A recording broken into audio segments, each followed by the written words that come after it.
Now, till now, we have completed up to the basic introduction of the hydrology, and we see in the previous lecture what is the hydrology and what is the basic difference between the engineering hydrology and hydrology. And now, next we have to study the classification of hydrology, and we have to study the two types of classification of hydrology. ठीक है. Now, next topic we will discuss here is the hydrologic cycle or water cycle. जो अगला topic मैं यहाँ पे discuss करूंगा that is hydrologic cycle और water cycle, and it is one of the important topic in hydrology. Clear है my dear friend? चलिए आगे चलते हैं, समझते हैं कुछ हाइड्रोलॉजिक साइकिल के बारे में. आपने बचपन में भी पढ़ा होगा हाइड्रोलॉजिक साइकिल के बारे में. तो हाइड्रोलॉजिक साइकिल बेटा वो साइकिल होगी जिसमें वाटर एक फेज से दूसरी फेज में ट्रेवल करेगा, लेकिन उसका हर एक फेज के अंदर जो रेजिडेंस टाइम होगा वो क्या होगा? डिफरेंट होगा. It is a cycle. We can define the hydrologic cycle. It is a cycle in which water move from one phase to another phase, having different residence time in each phase. Water कैसे move करता है एक phase से दूसरी phase में, वो हम सब यहाँ पे देखने वाले हैं. ठीक है, बोर्ड पे आपको अच्छा सा फिगर दिख रहा होगा.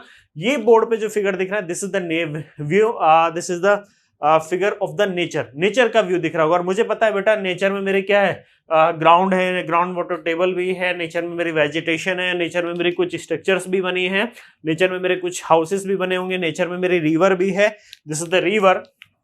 नेचर में क्या मेरे, दिस इज रिवर. नेचर में मेरी रिवर भी है, और नेचर में क्या है माय डियर फ्रेंड, मेरा ओशियन भी है. ठीक है, नेचर में क्या है, मेरा ओशियन भी है. क्लियर है सभी को? चलिए, और नेचर में मेरा सन भी आता है. तो सबसे पहले होता क्या है, सन के पास बेटा क्या है, सन के पास है सोलर रेडिएशन, और sun through the solar radiation ocean को क्या प्रोवाइड करेगा, हीट एनर्जी प्रोवाइड करेगा. सन के पास थी बेटा हीट एनर्जी, सोलर रेडिएशन, और सोलर रेडिएशन के थ्रू सन ओशन को प्रोवाइड करेगा यहाँ पे heat energy. Now it have solar radiation,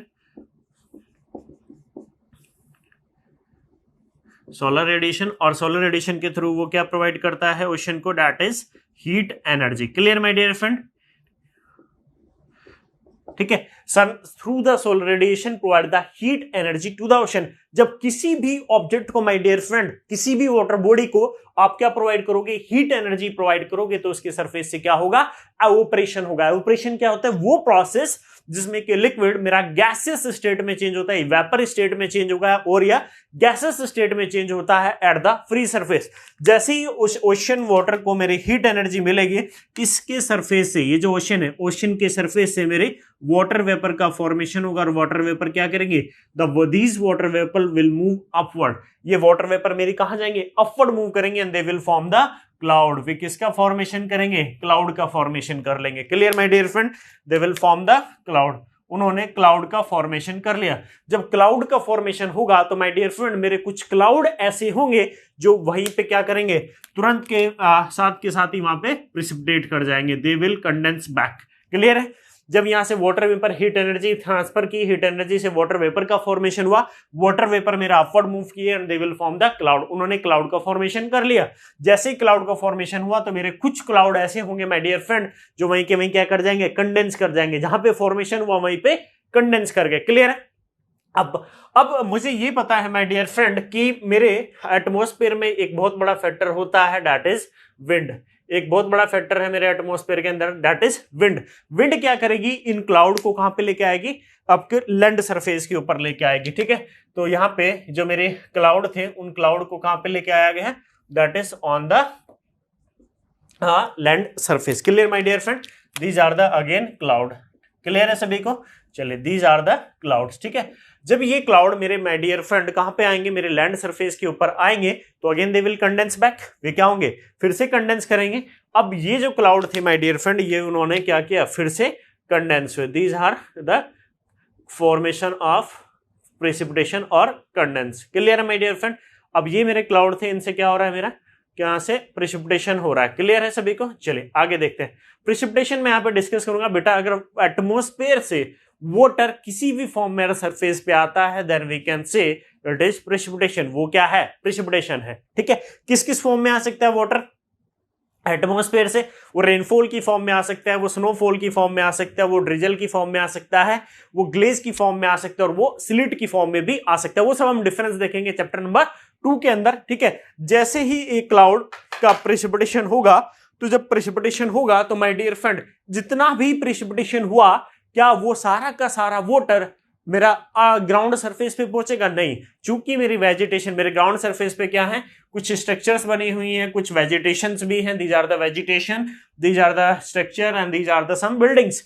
तो कुछ अमाउंट ऑफ वाटर मेरी कौन कैप्चर करेगा? कुछ अमाउंट ऑफ वाटर मेरी जो ऑब्स्ट्रक्शन बने हैं ग्राउंड सरफेस पे वो इसको कैप्चर करेंगी, और जो भी अमाउंट ऑफ वाटर वो कैप्चर करेंगी उसी को माय डियर फ्रेंड हम बोलते हैं that is interception loss. We call it interception loss. ठीक है, उसको हम क्या बोलेंगे? इंटरसेप्शन लॉस बोलेंगे। ठीक है, अब वाटर क्या हो गया? इंटरप्ट कर लिया, जो भी प्रेसिपिटेशन हुआ उसका कुछ अमाउंट मेरे इन स्ट्रक्चर्स ने या फिर इन वेजिटेशन ने क्या कर लिया? कैप्चर कर लिया, और उसी को मैं क्या बोल रहा हूं? इंटरसेप्शन लॉस बोल रहा हूं।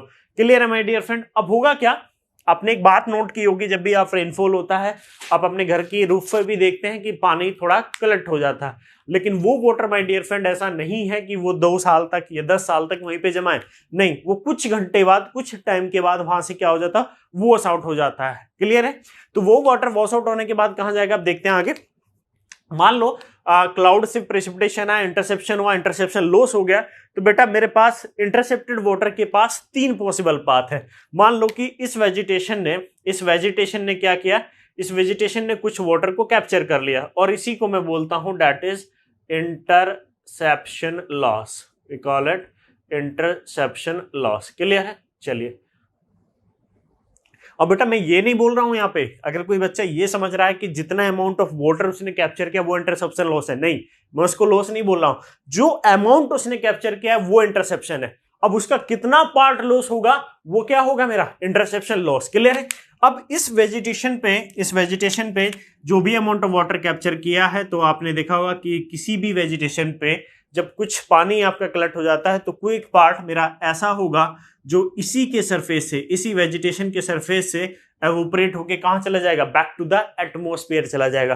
कुछ पार्ट ऐसा था जो कहां पे चला गया? एवोपरेशन होके उस वेजिटेशन के सरफेस से एटमॉस्फेयर में चला गया। ठीक है, जैसे कि रूफ होती है आपके घरों की छत में, पानी भी भर जाता है, आपने देखते हुए मानसून सीजन के अंदर, तो कुछ पानी ऐसा होता है जो ड्रेनेज के थ्रू क्या नीचे ग्राउंड सरफेस को ज्वाइन कर लेता है, और कुछ वाटर ऐसा होगा जो कहां से करता है? रूफ से क्या कर जाता है? एवोपरेट करके एटमॉस्फेयर में चला जाता है। क्लियर है माय डियर फ्रेंड?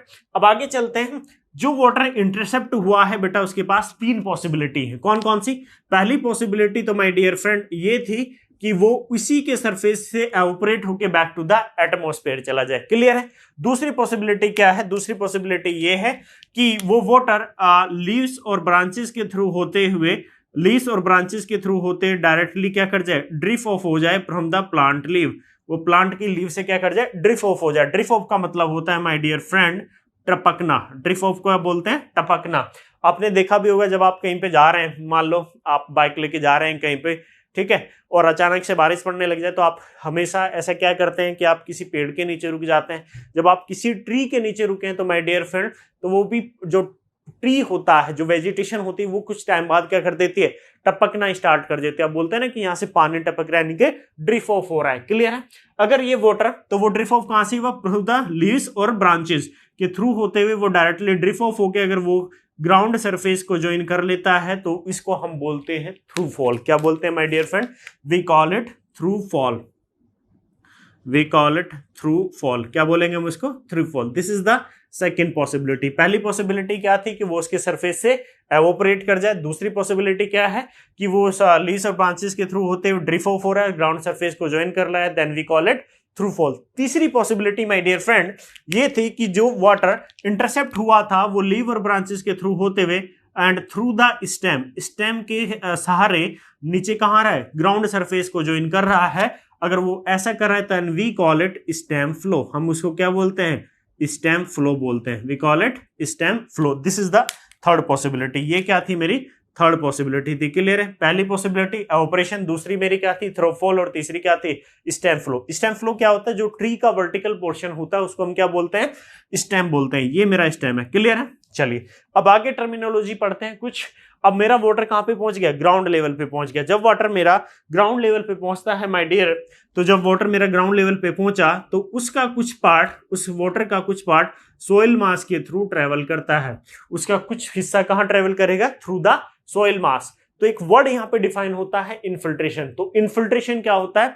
इनफिल्ट्रेशन वो प्रोसेस होगा जिसमें कि वाटर कहां मूव कर रहा है? Water move through the soil mass, water मेरा सोइल मास के थ्रू मूव करेगा। नाउ वाटर क्या कर गया मेरा, इनफिल्ट्रेट कर गया, या इनफिल्ट्रेशन। तो क्या हुआ my dear friend, infiltration is a process in which water move through the soil mass. Water मेरा ग्राउंड लेवल पे पहुंचा, ग्राउंड लेवल पे पहुंचने के बाद वो क्या कर गया, इनफिल्ट्रेट कर गया। अगर ये इनफिल्ट्रेशन होने के बाद वाटर, इनफिल्ट्रेशन होने के बाद ग्राउंड वाटर टेबल को ज्वाइन कर लेता है, अगर इनफिल्ट्रेशन होने के बाद वाटर मेरा ग्राउंड वाटर टेबल को ज्वाइन कर लेता है, then we call it percolation.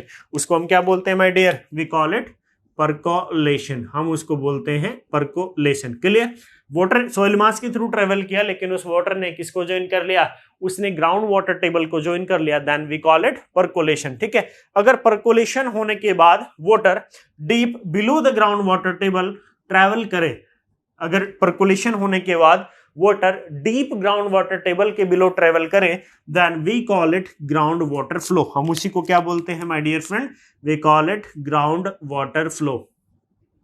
हम उसी को बोलते हैं ग्राउंड वाटर फ्लो, और ग्राउंड वाटर फ्लो और इसी का दूसरा नाम है दैट इज बेस फ्लो।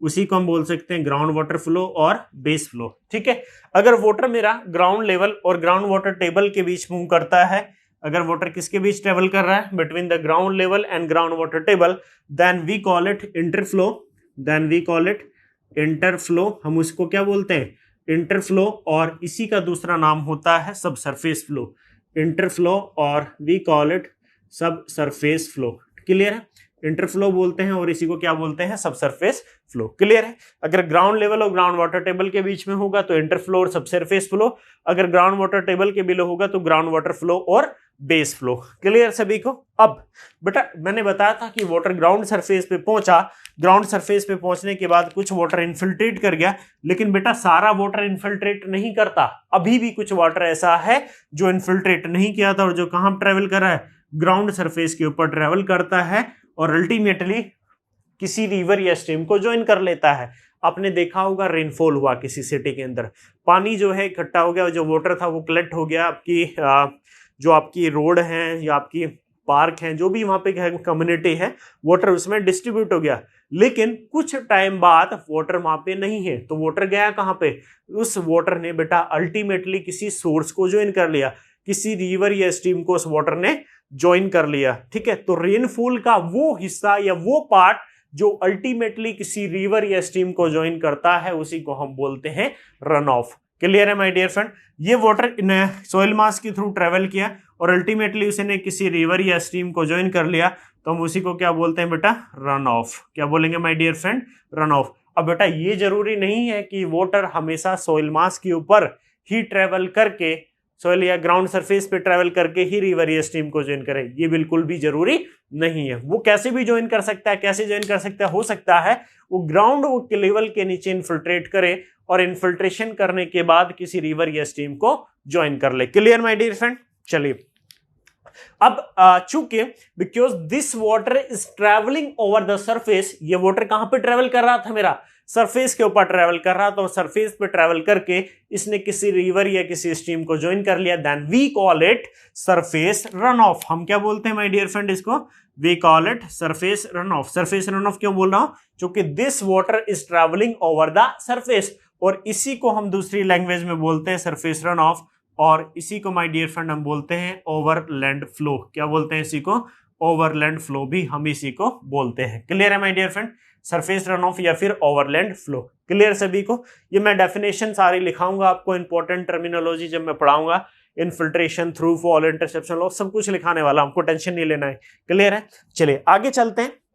अगर बेटा एक और बात यहाँ पे, अगर वाटर आपका इन्फिल्ट्रेट तो करे, वाटर जैसे कि आपने मान लो कि वाटर यहां से आपका अभी बताता हूं मैं, वाटर सो ग्राउंड लेवल पे पहुंचता है, इन्फिल्ट्रेट भी हो, लेकिन इन्फिल्ट्रेशन होने के बाद वो सॉइल मास से कुछ डिस्टेंस ट्रेवल करता है और अल्टीमेटली कहां जाता है, बाहर आ जाता है। बाहर का मतलब है कि वो ग्राउंड लेवल से बाहर आ जाता है, then we call it seepage. हम उसको क्या बोलते हैं my dear friend, we call it seepage. क्या बोलेंगे हम उसको, सीपेज बोलते हैं। ध्यान रखना है, वाटर इन्फिल्ट्रेट तो किया सॉइल मास के अंदर, कुछ डिस्टेंस भी ट्रेवल की, लेकिन डिस्टेंस ट्रेवल करने के बाद कहां पे आ गया, again it will be come out from the ground level if it is come from the ground level then we call it seepage. क्या बोलते हैं माय डियर फ्रेंड, उसको सीपेज बोलेंगे। क्लियर है? सीपेज के अलावा फिर वो वाटर कहीं भी रन ऑफ को ज्वाइन कर ले, मुझे उससे मतलब नहीं है, मैं यहाँ पे प्रोसेस समझ रहा हूं। क्लियर है? अब एक और वर्ड होता है माय डियर फ्रेंड प्रॉम्प्ट इंटरफ्लो। आपने सुना भी होगा, पढ़ा भी होगा। एक वर्ड हम पढ़ते हैं दैट इज प्रॉम्प्ट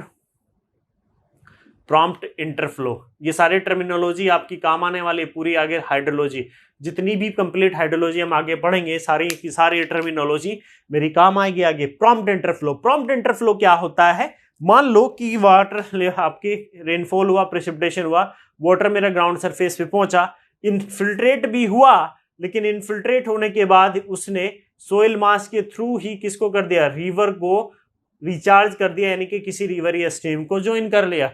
वो बाहर नहीं आया ग्राउंड लेवल से। अगर ग्राउंड लेवल के बाहर आता then we call it seepage. वो ग्राउंड लेवल के बाहर नहीं आ रहा है, उसने क्या किया? सोइल मास के थ्रू ही बिलो रिवर में कंट्रीब्यूट कर दिया। अगर ये ऐसा कुछ हो रहा है then we call it this kind of process called prompt interflow. हम उसको क्या बोलते हैं? प्रॉम्प्ट इंटरफ्लो बोलेंगे। क्लियर सभी को? चलिए आगे चलते हैं। और मुझे ये भी पता है माय डियर फ्रेंड कि जितनी भी मेरी रिवर या स्ट्रीम होती हैं वो अल्टीमेटली किसी भी वो में अल्टीमेटली किसको ज्वाइन करती हैं? ओशियन को ज्वाइन करती है। तो वाटर मेरा कहां पे था पहले माय डियर फ्रेंड? ओशियन में था। क्लाउड से फिर कहां पे पहुंचा? ओशियन से क्लाउड में पहुंचा। क्लाउड से फिर कहां पे आया? मेरा लैंड सरफेस के ऊपर आया, और लैंड सरफेस से अल्टीमेटली कहां पे पहुंचा? रिवर या स्ट्रीम। और जितनी भी रिवर या स्ट्रीम है वो अल्टीमेटली किसको ज्वाइन करती है? ओशियन को ज्वाइन करती है। तो माय डियर फ्रेंड ये क्या बन गई? मेरी साइकिल बन गई। क्या बन गई? यहां से एक साइकिल। सबसे पहले वाटर मेरा था ओशियन के अंदर, water is in the ocean. Ocean के बाद वाटर मेरा कहां पे पहुंचता है? क्लाउड में। ओशियन के बाद मेरा वाटर पहुंचा क्लाउड में।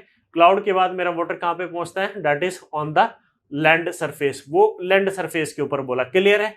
फिर लैंड सरफेस से अगेन कहां पे चला गया? ओशियन में। तो बेटा ये क्या बन गई? एक साइकिल बन गई। ओशियन टू क्लाउड, फिर again cloud to land, and again from land to ocean. This is the phase. ये मेरी एक फेज हुई, दैट इज मैं इसको बोल रहा हूं फेज 1। ये मेरी दूसरी फेज हुई, then we call it that is the phase 2। और ये मेरी हुई तीसरी phase, that is we call it phase 3। Phase 1, phase 2, phase 3। तो मैंने यही तो बताया था माय डियर फ्रेंड कि वाटर साइकिल वो साइकिल होगी जिसमें वाटर एक फेज से दूसरी फेज में ट्रेवल करता है, लेकिन हर एक फेज में उसका रेजिडेंस टाइम डिफरेंट होता है। नाम में ही लिखा है रेजिडेंस टाइम। रेजिडेंस टाइम का मतलब है कि स्टे टाइम कितना है उस वाटर का उस पर्टिकुलर फेज के अंदर। क्लियर है? वो हम नेक्स्ट टॉपिक देखेंगे, उसको पढ़ेंगे हम डिटेल में। ठीक है? तो यहाँ पे एक शॉर्ट डेफिनेशन लिख लेते हैं। It is a cycle, it is a cycle, it is a cycle in which water move, it is a cycle in which water move from one phase to another phase, from one phase to another phase, having different residence time, one phase to another phase having different residence time, having different residence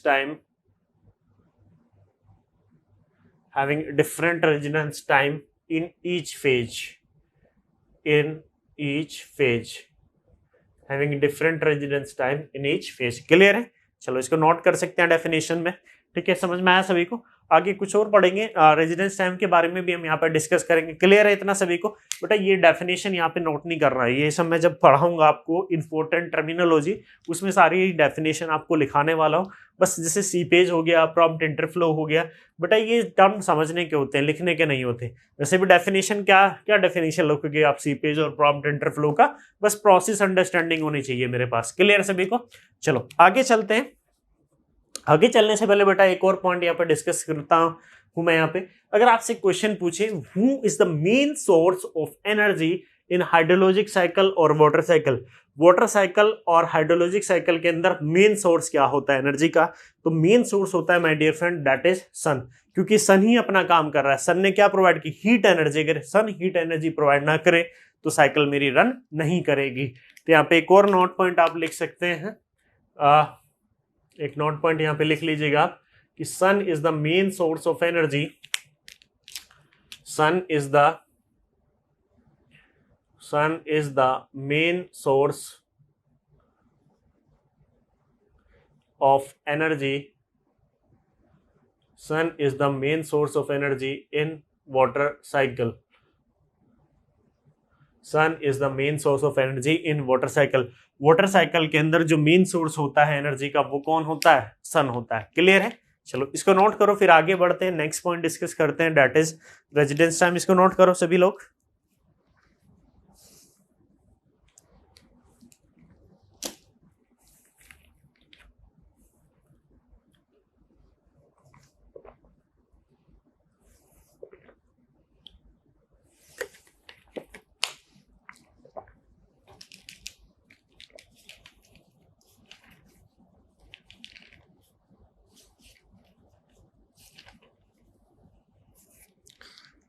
लिख लिया बेटा सभी ने? चलो मैं रब कर दे रहा हूं इसको.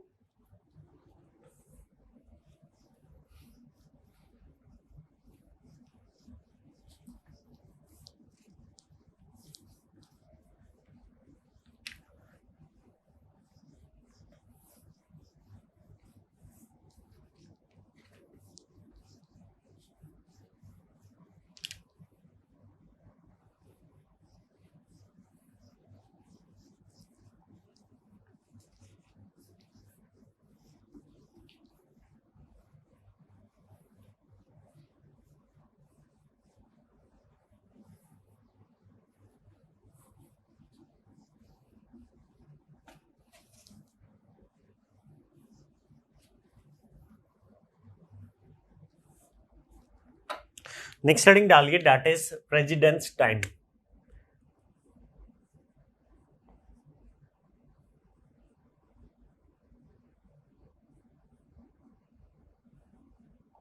Next heading is residence time.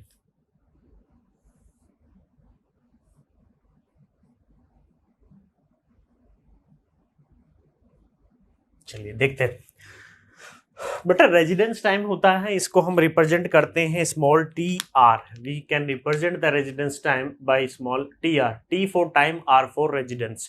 T होता है मेरा टाइम और आर क्या है? मेरा रेजिडेंस होता है. क्लियर सभी को? चलो देखते हैं आगे. क्या रेजिडेंस टाइम के बाद में सबसे पहले साइकिल बताई थी मैंने, वाटर साइकिल. तो पहले वाटर कहाँ होता था my dear friend? That is ocean के अंदर. ओशन से वाटर कहाँ गया मेरा? ओशन से वाटर जाता है that is in the cloud. ठीक है, फिर क्लाउड से कहाँ आता है water? That is on the land surface. Clear my dear friend? सबसे पहले वाटर मेरा ओशन में था, ओशन से क्लाउड में गया, क्लाउड से फिर लैंड सरफेस पे आया, फिर लैंड सरफेस से अगेन कहाँ पे आता है? ओशन में. ये मेरी कुछ फेज बताई थी मैंने. This is the phase. ये एक फेज हो गई, मैंने नाम ले लिया दैट इज फेज 1. ये मेरी एक फेज हो गई, इसको नाम दे दिया मैंने that is again of phase 2. और इसको भी एक मैं नाम दिया दैट इज ऑफ फेज 3. ये भी क्या होगी? मेरी फेज 3 हो गई. क्लियर सभी को? चलो बेटा, नाम में ही लिखा है रेजिडेंस टाइम. रेजिडेंस टाइम का मतलब है उसका स्टे टाइम. वाटर पार्टिकल को एक पर्टिकुलर फेज को क्रॉस करने में जितना भी टाइम लगेगा वो उसी फेज के लिए वाटर पार्टिकल का क्या हो जाएगा? Residence time. जैसे वाटर मेरा ओशन से क्लाउड में गया, वाटर मेरा ओशन से कहां में जाता है? क्लाउड में. तो ओशन से क्लाउड तक जाने में उसको जितना भी टाइम लगेगा वो क्या होगा? उसके लिए रेजिडेंस टाइम होगा. और इसको मैंने नाम दिया TR1. क्लियर सभी को? TR1 मतलब residence time for the phase number 1.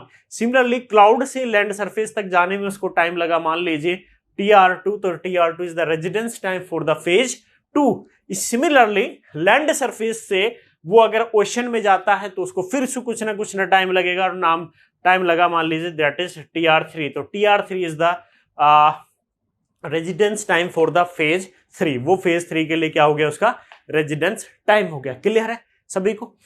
चलिए इसकी एक शॉर्ट डेफिनेशन यहां पे लिखनी हो, किसी को लिख सकता है. Time taken by A water particle, time taken by A water particle, time taken by A water particle in crossing one particular phase, in crossing one particular phase is called residence time. Is called residence time उसी को क्या बोलते हैं, residence time बोलते हैं। Clear है? चलिए अब बेटा मैंने ये एक हाइड्रोलॉजिक साइकिल बना रखी है, क्लियर है सभी को। इस साइकिल में अगर आपसे कुछ एक क्वेश्चन पूछे, मैंने 3 फेज बनाई है, नंबर ऑफ फेजेस आप बना सकते हैं। तो which of the following statement, अगर मैं आपसे क्वेश्चन पूछूं कि which of the following statement which of the following statement is true regarding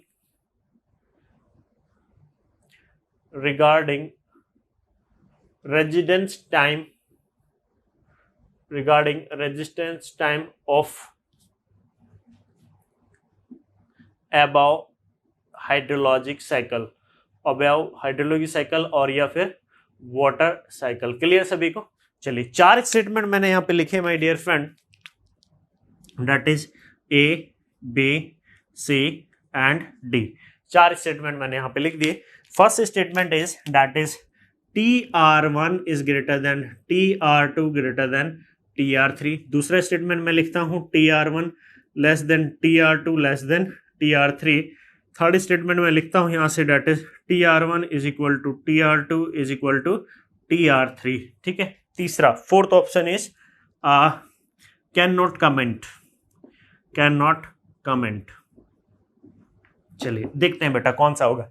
तो बेटा यहां पे देखना है कि तीनों फेज में जो मेरा रेजिडेंस टाइम है, उन रेजिडेंस टाइम में मेरा क्या रिलेशनशिप होगा, तीनों फेज में मेरा क्या रिलेशनशिप होगा, TR1, TR2, TR3। मैंने बोला था वाटर साइकिल में कि हर एक फेज के अंदर रेजिडेंस टाइम डिफरेंट होगा।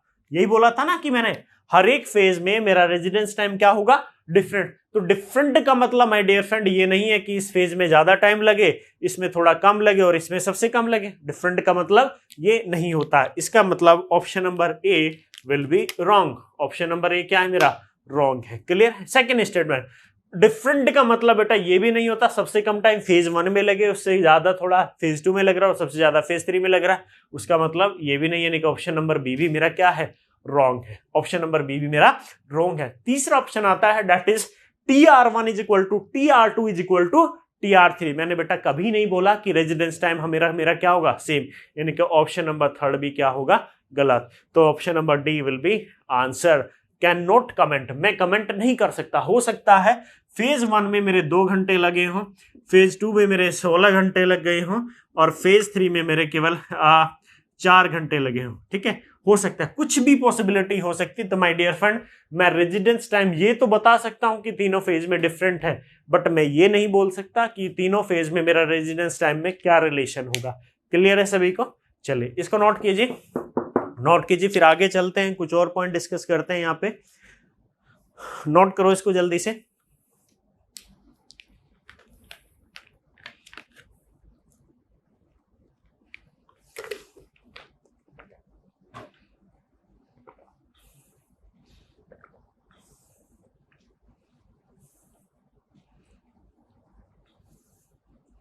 नोट कर लिए सभी ने?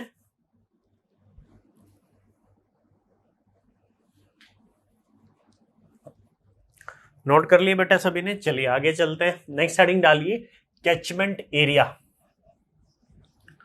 Next point of discussion here is the catchment area.